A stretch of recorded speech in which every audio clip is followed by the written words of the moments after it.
Hey guys, Xbox Games here. Check it out. We're back. This time, I think with a little more iconic of a Lego piece here. Now, this is going to be kit number 75135. They call this one, of course, the ATST. You guys, I mean, for a lot of you guys who watch Star Wars, this is, I think, the most iconic kind of AT Walker that's out there. There are a couple variations, but for me, this one, I think, is the one that I mean, I have defined the most and kind of said, oh yeah, I really recognize that one. Yes, I'm missing a little piece. I dropped it on the floor and I can't find it. So yeah, little eye piece is missing. So take that with a grain of salt. Anyways, this kit itself is right at about 500 pieces. It's 449 with a few extra they throw in. You sit right around about 550. I picked this one up at my local store. I think it was about 80 bucks, maybe 90 when I got it somewhere right in there. I think it was 80, I think, with tax and everything like that. And it's awesome. I really wanted this particular iconic set for the longest time. I'll just throw up the instruction booklet here so you guys can kind of see it. Nothing too fancy about it. I think, I love kind of the artwork. I love the little guy peeking out there. Nothing too fancy. Some of you guys were like, hey, can we see the instruction booklets too? And sometimes I like doing the boxes, but the boxes are so huge, I don't usually put them in there. But anyways, let's start with the little minifigures so you guys can get an idea of what they are. So, of course, you kind of have the Rebel Trooper. Kind of basic. Oh, throw it up there. Nothing too fancy with that guy. Of course, you have the kind of the, I don't know what you want to call him, the driver himself. The kind of guy. I couldn't get him to sit kind of behind the window like in that picture because I thought it was cool, but still, nonetheless, a little small, cool little figure. And then, of course, you got Baze. You guys already know this guy from the movie, and this is the first one I have of him. And just look at him. I mean, he is awesome. I mean, look at his look at his weapon. I just remember in the movie he gets up and he just, just shoots just like 5 or 6 people.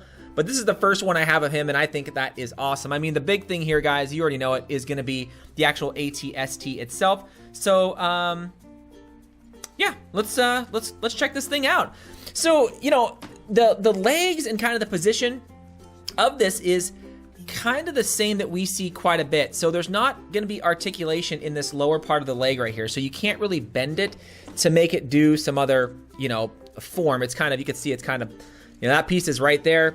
And you would like to look at this and say, well, it looks like you can bend this, but you really can't, right? It's stuck at that angle.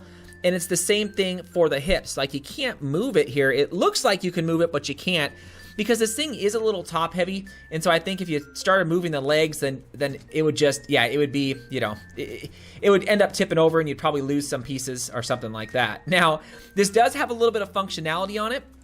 And you guys can sort of see me already playing with it. In the back here, it does have kind of this little rotational piece which links up to the bottom so you can move the head, because again, that was kind of in the, in the movie where, pieces are coming off here, where it would come up and it was just, moving its head back and forth, just firing. And that's what I always remember the most about this thing. So the head itself, I mean, looks awesome. Of course, 2 rockets on the side, or 2 little, kind of, what do you want to call those, lasers on the side, and a little guard plate right here. Then you got the iconic ones in the front. I remember this again from the movie, these things moving up and down, just ready to blast. And you do kind of have the same kind of functionality to get in, right? You kind of have your upper plate right here, or your little top plate, little hatch. So he pops out, but you can also get inside. So you can open up the top here. You can see there's enough room for about 1 person in there. That's probably about maximum that you can get in there. It does have a very, very cool kind of system here, right? You got kind of your system down there. And what's funny is it has the 2 screens right here, like you're looking out, but then they always look out the eyes, which is strange when you can just look at your screens. Now, I mean, I love, again, the look of the inner part of this. I think it is cool with the little hatch and everything. But there are a lot of these kind of AT, DT, ATST Walkers, and I have another one here to kind of show you in reference how big this thing is. And we're going to cover this one here in a little bit, but you can see, I mean, this one's the AT-DT's Walker legs are just a lot bigger. And this one's smaller, but again, it's kind of the one that I always recommend, and again, there's a couple other ones that we're probably going to kind of compare, but I just wanted to show you how big this is comparison to kind of the other walkers that are out there. Anyways, guys, that's it for my review. I think this thing is cool. Definitely an iconic piece. A lot of cool functionality. Let me know what you guys think. Do you guys have this? Do you guys not have it? Anyways, I would love to see the comments below. Definitely, guys, subscribe if you haven't already so you guys can get in on our giveaways. Thanks again, guys.